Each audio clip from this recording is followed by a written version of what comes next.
സുധാകരനെ വെട്ടിലാക്കിയത് മൈക്കിൻ്റെ ചതിയാണ്. അങ്ങനെയാണ് വി.ഡി. സതീശനെതിരായ സുധാകരൻ്റെ തെറിവിളി ലൈവായി കാണാനുള്ള ഭാഗ്യം ചാനൽ പ്രേക്ഷകർക്കുണ്ടായത്. രണ്ട് മലകൾ തമ്മിൽ ചേർന്നാലും രണ്ട് കോൺഗ്രസ്സുകാർ തമ്മിൽ ചേരില്ലെന്ന് പണ്ടുള്ളവർ പറയുന്നത് എത്രയോ ശരിയാണ്.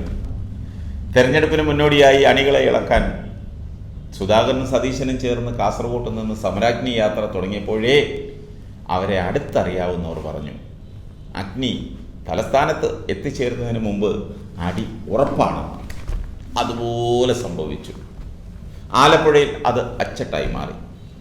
സമരാഗ്നിയുടെ ഭാഗമായി രാവിലെ 10 മണിക്ക് ഇരുവരും ചേർന്ന് വിളിച്ച വാർത്താ സമ്മേളനമാണ് പുകയിലായത്.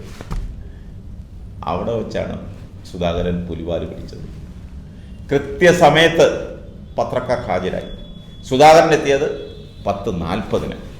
പിന്നെ സതീശനായുള്ള കാത്തിരിപ്പിനിടയിലാണ് സുധാകരൻ്റെ നാവിൽ വികട സരസ്വതി വിളയാടിയത്. ഇയാൾ ഡാഷ് ഡാഷ് ഇതെവിടെ പോയി കിടക്കുന്നുവെന്ന് അടുത്തിരുന്ന പാർട്ടി നേതാക്കളോട് ചോദിച്ച സുധാകരൻ അരിശം കൊണ്ട് പിച്ചും പെയ്യുമൊക്കെ പറഞ്ഞു.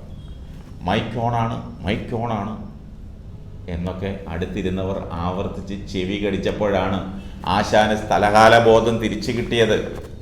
വിവരമറിഞ്ഞ് ഞെട്ടിത്തെറിച്ച സതീശൻ ഓടിക്കിതച്ചെത്തി. ഓ, ആ നെഞ്ചിടിപ്പ് അങ്ങ് ഡൽഹി വരെ കേൾക്കാമായിരുന്നു. ക്ഷോഭം അടക്കി മുഖത്ത് കൃത്രിമ ചിരിയൊക്കെ ഫിറ്റ് ചെയ്ത് സതീശൻ സുധാകരൻ്റെ അടുത്തെത്തി. 11:05 വാർത്താ സമ്മേളനം പറഞ്ഞിരുന്നത്. സതീശൻ്റെ ചോദ്യം.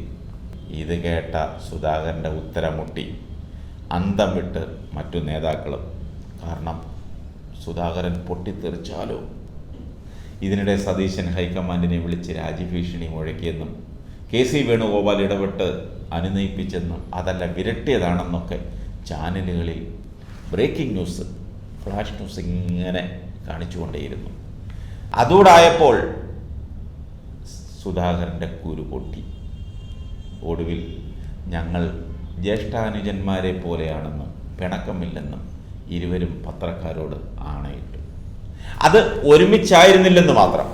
തുടർന്നുള്ള സംവാദ പരിപാടിക്ക് നിൽക്കാതെ സുധാകരൻ സ്ഥലം കാലിയായി. ഇതേ ചേട്ടനും അനിയനും മാസങ്ങൾക്ക് മുമ്പ് പുതുപ്പള്ളി ഉപതെരഞ്ഞെടുപ്പ് ഫലപ്രഖ്യാപന ദിവസം നടത്തിയ സ്നേഹപ്രകടനം അത് ജനം മറക്കാറായിട്ടില്ല. ബെസ്റ്റ് സഹോദരങ്ങൾ അല്ലേ, പറയാതിരിക്കാൻ നിവൃത്തിയില്ല.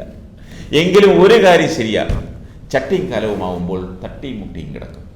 പക്ഷേ ഇതിൽ ചട്ടിയാരാ കലമാരാ എന്നുള്ള ഒറ്റ സംശയമേ ഉള്ളൂ.